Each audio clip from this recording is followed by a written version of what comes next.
ओम अज्ञानतिमिरन्दस्य ज्ञानाञ्जनशलाकया चक्षुर्मिलितं येन तस्मै श्रीगुरुवे नमः।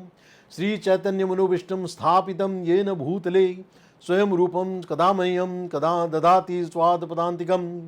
वन्देऽहं श्रीगुरुं श्रीयुधपदकमलं श्रीगुरून् वैष्णवाक्षचं श्रीरूपं साग्रजातं सहगण रघुनाथविन्तं सजीवन साद्वैतं सावधूतं परिजनसहितं कृष्ण चैतन्य देवं श्री राधा कृष्ण पादान् सहगण ललिता श्री विशाखविन्ताक्ष च।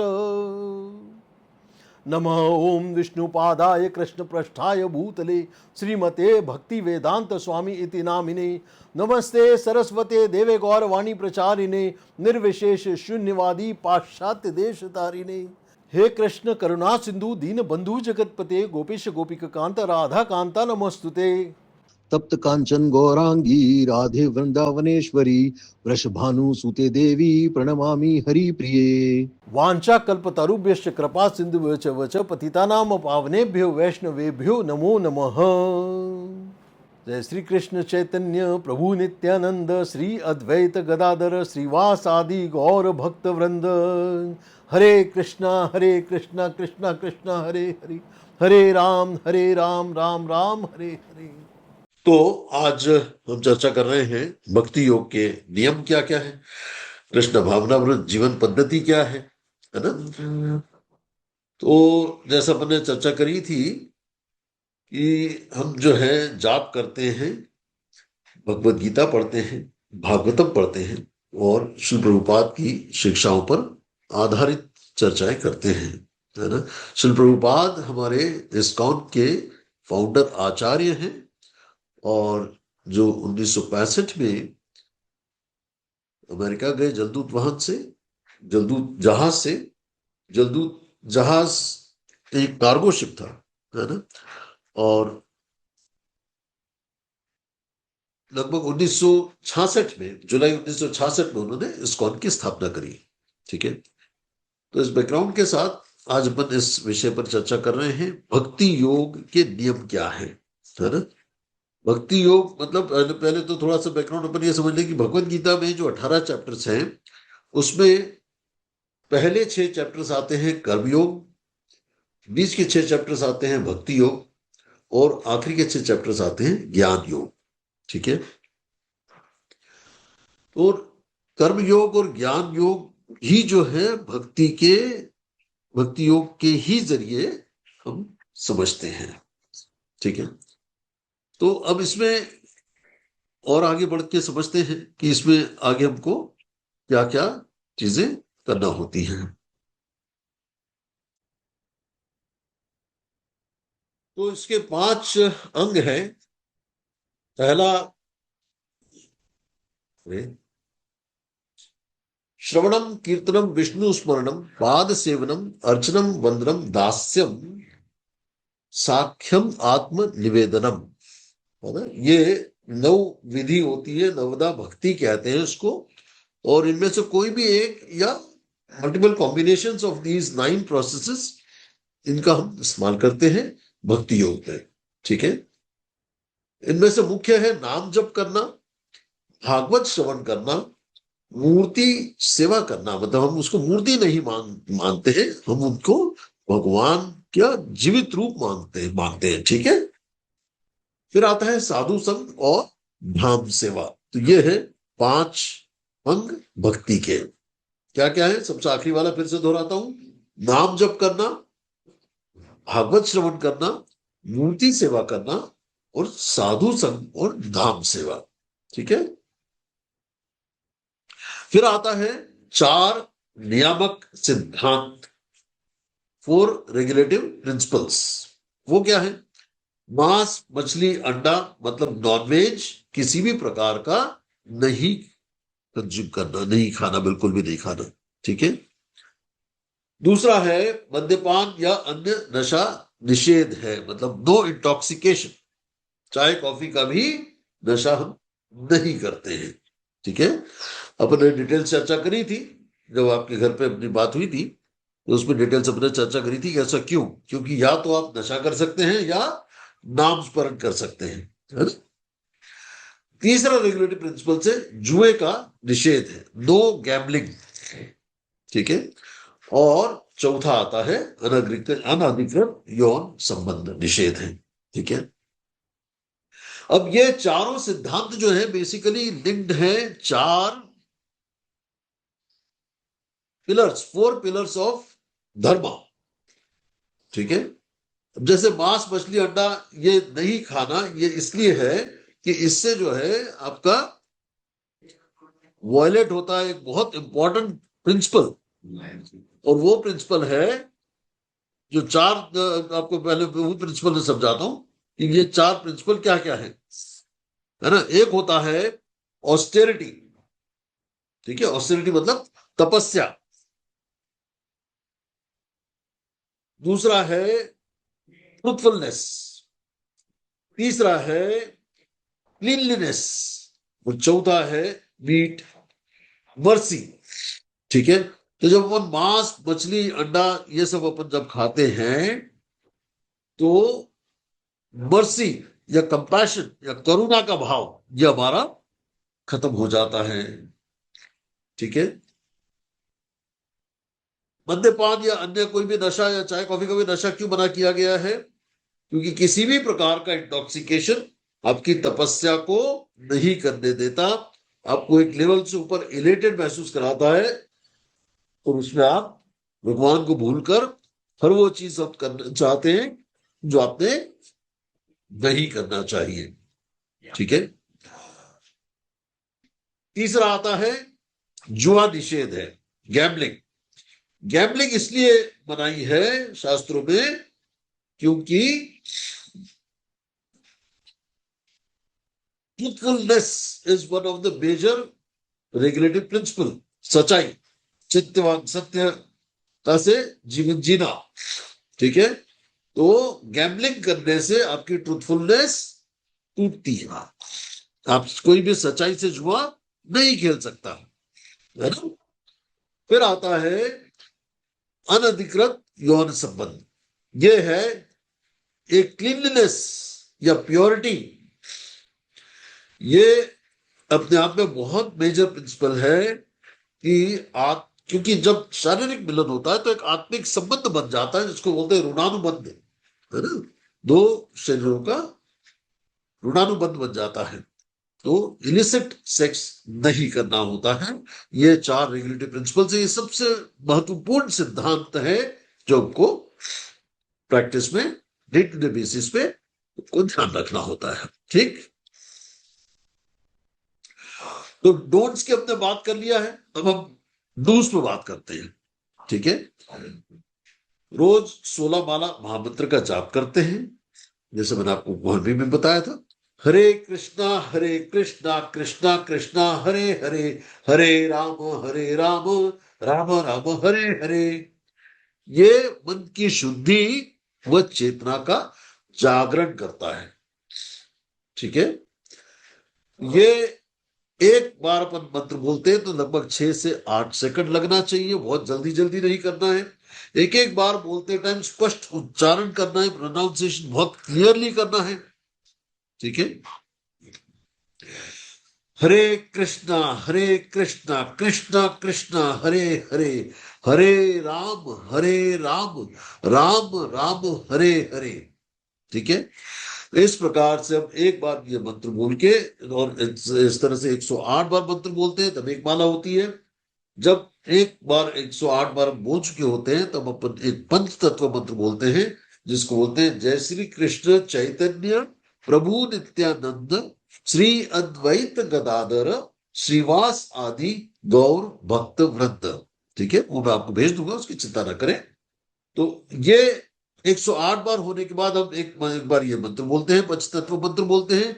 ये मंत्र क्यों बोलते हैं? ताकि आप जो भी नाम अपराध आपसे हो गए हो रहे हो तो हम भगवान से क्षमा प्रार्थी होते हैं। पंचतत्व जो है सबसे मर्सीफुल भगवान है और वो हमको क्षमा कर देते हैं, ठीक है। तो ये हरिनाम संकीर्तन जो है वो नियमित रूप से करना चाहिए। शुरुआत में आप एक माला चालू करें, एक से धीरे धीरे आपको कॉन्फिडेंस आ जाए कि हाँ आप कर पा रहे हैं, 2 पे जाइए, 2 से 4 पे जाइए, 4 से 8 पे जाइए। हर 15-15 दिन में इसको आप डबल कर सकते हैं। ठीक है, कल जैसे एकादशी आने वाली, ये एकादशी में कभी हो सकता है आपके यहाँ यूके में जो है आज हो, कुछ जगह आज है, कुछ जगह कल है। ठीक है, तो वो आपको वहां पे लोकली वहां पे इस पे भी पता चल जाता है। एकादशी का व्रत निश्चित रूप से करना चाहिए। डूज में ये 2 चीजें हैं, एक तो ये 16 माला का जप, और ये हम करते हैं मन की शुद्धिकरण के लिए, और एकादशी का व्रत। ठीक है, अब दैनिक साधना के बाद जो है, प्रातः रोज सुबह उठ करके, अभी आप जैसे उठे हैं तो मंगल आरती करनी होती है, तुलसी पूजा करना होता है, गुरु पूजा करना होता है। ठीक है, फिर भागवत श्रवण और शुद्ध दिनचर्या, रोज का यही रूटीन रहता है। आध्यात्मिक ऊर्जा से भरा दिन जो है हमारा होना चाहिए। ठीक है, you should have fully charged up spiritual energy. भगवान से आपको कनेक्शन इस तरह से स्थापित करना है कि आपको पूरा दिन जो है एक आध्यात्मिक ऊर्जा में बिताना। ठीक है, भागवत श्रवण के बारे में अपन और डिटेल में थोड़ी देर बात करेंगे, थोड़ा टाइम पे बात कर पाएंगे, लेकिन अभी अपने को खाली टू अंडरस्टैंड कि हमारी डेली रूटीन क्या होती है, ये हमको समझ लेना है कि सुबह सुबह 4:30 मैक्सिमम 5 बजे तक जो है, you should be doing Mangala aarti, Tulsi aarti, guru puja. ठीक है, वो मैं आपको सब टेक्स्ट भेज दूंगा, आरती कैसे होती क्या होता है, या किसी भी टेम्पल में मंगला आरती के टाइम पे आप चालू करेंगे तो यूट्यूब पे आजकल सारे टेम्पल्स की लाइव आता है। ठीक है, तो you can listen to it, लय उससे सुन सुन करके आ जाएगा, और बाकी अपने को जो है जो आरती है उसको अपने को करना चाहिए। ठीक है, तो ये नियम होता है, और ये डेली की साधना होती है। ठीक है, आगे बढ़ते हैं। प्रसादम भोजन जो है, केवल भगवान को अर्पित किया हुआ भोजन ही ग्रहण करना होता है। ठीक है, अगर हम ऐसा नहीं करते हैं तो एक श्लोक आता है, जो आपने भगवत गीता आपने अगर पढ़ना चालू करा हो तो 3rd चैप्टर में 13वें नंबर का एक श्लोक है, यज्ञ शिष्ट, मतलब भोजन से पाप, भोजन के पाप से मुक्ति। मतलब अगर अपन भोग नहीं चढ़ाते हैं तो बहुत सारी जो इम्प्योरिटीज से कंज्यूम करने के कारण हमें पाप लगता है। ठीक है, और शुद्ध शाकाहारी जीवन शैली, मतलब शाकाहारी मतलब जो सात्विक भोजन होता है वही हम भोजन जाते हैं।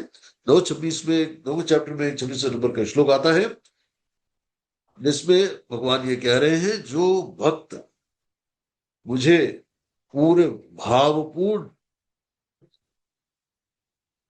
मुझे पत्रम पुष्पम फलम तोयम यो में भक्त्या सो, जो भक्त मुझे ये चीजें अर्पित करता है वो वो मैं ग्रहण करता हूं, है ना? तो भगवान को भोग लगा करके ही हमको पाना चाहिए। तो ये कहते हैं कि भगवान का उच्चिष्टा, मतलब भगवान जब खा लेते हैं तो उसके बाद जब हम पाते हैं। ठीक है, और भगवान को इवन आंखों से भी भगवान पा लेते हैं।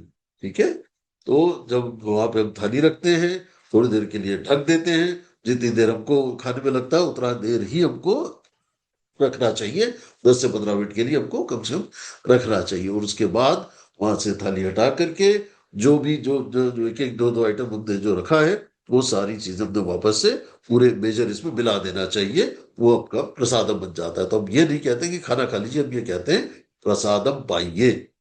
ठीक है, तो एक महत्वपूर्ण और बात आती है कि शास्त्रों का पठन डेली हमको करना चाहिए। रोजाना श्रीमद् भगवत गीता व भागवत का अध्ययन करना चाहिए, श्री प्रभुपाद की पुस्तकों का पाठ करना चाहिए। ज्ञान, श्रद्धा और स्थिरता में वृद्धि इसी से होती है। डिटर्मिनेशन जो है आपको रोज बनाए रखना पड़ेगा। थोड़ी देर के लिए पढ़े, लेकिन 2 श्लोक पढ़े, 1 श्लोक पढ़े, लेकिन डेली पढ़ना चाहिए। ये बहुत महत्वपूर्ण बात है। ठीक है, ये अपनी आत्मा की शुद्धता के लिए जरूरी बात। ठीक, सातवां सिद्धांत आता है कि वैष्णव की संगति और की सेवा। ठीक है, सत्संग से दोष दूर होते हैं, सेवा से विनम्रता व प्रेम जागृत होता है, साधु संग से भक्ति की, साधु संग जो है भक्ति की जड़ है। जो भक्ति नियमित रूप से करते हैं, ऐसे भक्तों का हम संग करते हैं, उससे उनसे जो हमको प्रेरणा प्राप्त होती है, उन सबको भक्ति में प्रगति करने में आसानी होती है। ठीक है, ऑनलाइन कर सकते हैं, ऑफलाइन कर सकते हैं, दैट इज नॉट इंपॉर्टेंट, लेकिन yes, this is very very important. साधु संग जो है बहुत जरूरी पार्ट है। ठीक, फिर महत्वपूर्ण बात आती है इंद्रिय संयम व शुद्ध आचरण। मधुर भाषी होना जरूरी है, विनम्रता का भाव रखना जरूरी है, और किसी भी प्रकार की निंदा, किसी से भी ईर्ष्या और अहंकार का पूर्ण रूपेण त्याग करना जरूरी है। कभी किसी को क्रिटिसाइज नहीं करना है, कभी किसी से अपने आप को सुपीरियर नहीं समझना है, कभी किसी के प्रति ईर्ष्या का भाव नहीं रखना है ना?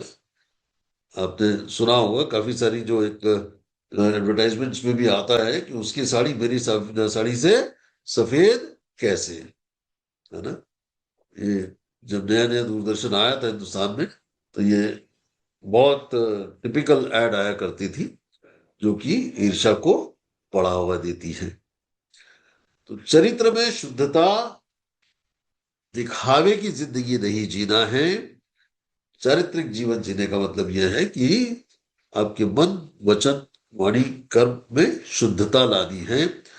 सब में एक अलाइनमेंट होनी चाहिए। ये नहीं होना चाहिए कि हम कह तो कुछ और रहे हैं और कर कुछ और रहे हैं, है ना? तो ये बहुत महत्वपूर्ण बात है। इंद्रियों का संयोग मतलब इंद्रिय तृप्ति में 99% लोग दुनिया में जो है इंद्रिय तृप्ति के लिए ही जीवन जीते हैं, है ना? अभी ये सारी जो हमारी जो कभी टेस्ट के लिए जी रहे हैं, कभी कुछ अच्छा टच हो जाए, कभी कुछ अच्छा देखने को मिल जाए, कुछ अच्छा सुनने को मिल जाए, है ना? बड़े बड़े स्पीकर्स लगा रखे हैं, बड़े बड़े टीवीज लगा रखे हैं, कुछ अच्छा देखने को मिल जाए। ये सब इंद्रियों को जब हम संतुष्ट करने में व्यस्त हो जाते हैं, तो हमें भक्ति करने का समय नहीं मिल पाता है। ठीक है, तो ये बातों को हमको ध्यान देना है कि इंद्रियों को संयमित रखना है। बहुत ज्यादा control of senses is very little difficult.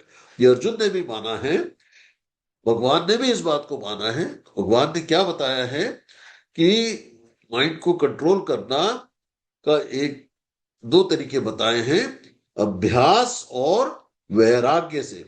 अभ्यास किस चीज का करना है? यही सब जो हम बात कर रहे हैं उसी का निरंतर अभ्यास करना है, नित्य अभ्यास करना है। ये जो आज हम सब चर्चा कर रहे हैं, यही अभ्यास का हिस्सा है। भक्ति योग का निरंतर अभ्यास करना, नित्य अभ्यास करना। और जब हम निरंतर और नित्य अभ्यास करते हैं, तो निश्चित रूप से दूसरा पार्ट अपने आप आता जाता है, विरक्ति या वैराग्य का भाव आता जाता है। विरक्ति या वैराग्य जो भौतिक विषय हैं, उनसे हमें अपने आप विरक्ति होने लग जाती है। ठीक है, तो ये हमको समझना बहुत जरूरी है कि जीवन किस प्रकार से जीना है। अदरवाइज हम आज इधर भटक करके आए, आज उधर जा करके आए, एंडलेसली जो है हमको जो है कुछ तो कुछ इंद्रियों को तृप्त करने के लिए इच्छा होती रहती है। अब ये हो जाए, अब ये करना है, अब वो करना है, एंडलेस हमारी बकेट लिस्ट बनती रहती है। ठीक है, तो ये बहुत महत्वपूर्ण बात है कि इंद्रिय संयम और शुद्ध आचरण। ठीक, बहुत डिटेल्स में इसमें चर्चा और भी प्रेजेंटेशंस में कर सकेंगे, और भी सेशंस में करेंगे, लेकिन अभी शुरुआत के लिए अपने को इसको समझना चाहिए। ठीक है, इसमें कुछ महत्वपूर्ण संकल्प और नियम क्या है कि भक्ति जो है हमेशा बहुत उत्साह के साथ हमको करना चाहिए। ठीक है, कोई बोझ समझ करके नहीं करना चाहिए। भगवान बताते हैं भगवत गीता में, भजताम प्रीति पूर्वक, मतलब जो मेरा नाम प्रीति पूर्वक लेता है, खुशी खुशी लेता है ना। तो उत्साह के साथ हमको भगवान को सदैव याद करना चाहिए। भक्ति जो करना है वो पूर्ण उत्साह में करना है, धैर्य के साथ करना है, नियम पूर्वक करना है। ठीक है, ऐसा नहीं आज कर लिया, आज बनाया तो 3 घंटे कर लिया और कल जो है 3 मिनट भी नहीं करा। ठीक है, तो ये सारी जो प्रोसेस है ये हर दिन करनी है, कभी करा कभी नहीं करा ऐसा नहीं है, नियमित और नित्य। ठीक है, तो प्रतिदिन साधना उनके अनुसार नहीं करना है कि कभी करा कभी आज मन हो गया तो बहुत सारा कर लिया, दिन भर कर लिया, अगले दिन मन ही नहीं हो रहा है, अरे कल कल कर तो लिया था। है? ये नहीं होना चाहिए।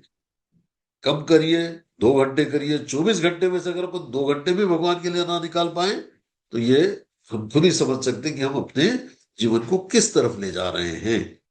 है ना, तो ये समझना बहुत बहुत जरूरी है कि भक्ति में निरंतरता ही सफलता की कुंजी है।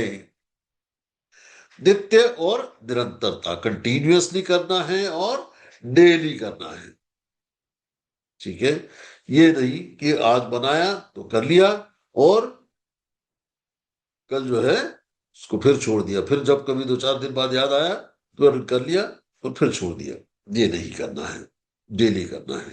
ठीक है, और ये हम अक्सर जो है जब 4 रेगुलेटरी प्रिंसिपल्स का, चारों सिद्धांतों का रेगुलेटरी प्रिंसिपल्स का ध्यान रखते हैं तो ऑस्टेरिटी, ट्रुथफुलनेस, क्लीनलीनेस और कंपैशन, ये जब हमारे डेवलप होने लगता है तो ये सारा चीजें हमको डेली करने में आसानी होती है। ठीक है, जो मैंने आपको बताया कि धर्म के जो 4 पिलर्स हैं, तपस्या, सत्यता, सत्यवादी होना, प्योरिटी होना, शुद्धता रखना। है ना, शुद्धता शारीरिक भी होती है, जो हम रोज जो स्नान करते हैं वो भी शुद्धता का हिस्सा है, और आत्मिक शुद्धता। ठीक है, purity of mind and senses, ये भी उतना ही महत्वपूर्ण है। और फिर आता है करुणा का भाव, जो मीट या किसी प्रकार का नॉनवेज नहीं कंज्यूम करना। ठीक है, ये चीज हम जब निरंतर रूप से करते हैं तो हमें बहुत परिवर्तन अपने जीवन में अनुभव होने लगता है, और उसी से जो है हम जो है ये कर पाते हैं। ठीक है,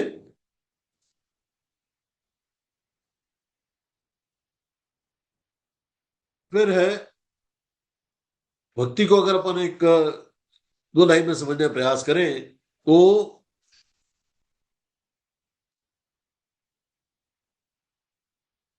भक्ति इक्वल टू नियम प्लस श्रद्धा प्लस संगति प्लस सेवा। ठीक है, ये फॉर्मूला क्लियर हुआ। नियम पालना होते हैं, भगवान में अथाह श्रद्धा हमको जरूरी है,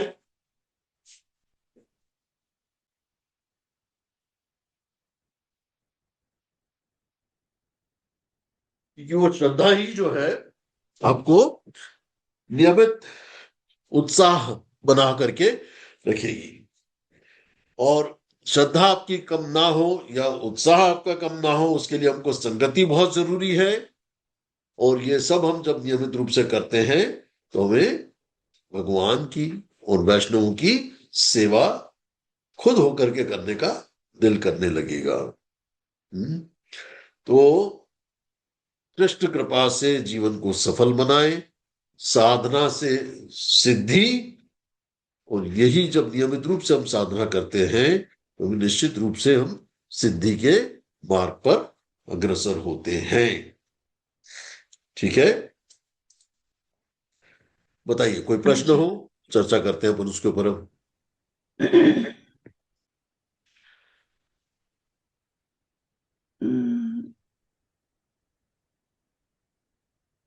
कोई और स्लाइड को फिर से देखना समझना चाहते हो तो बताइए पहले। नहीं सर।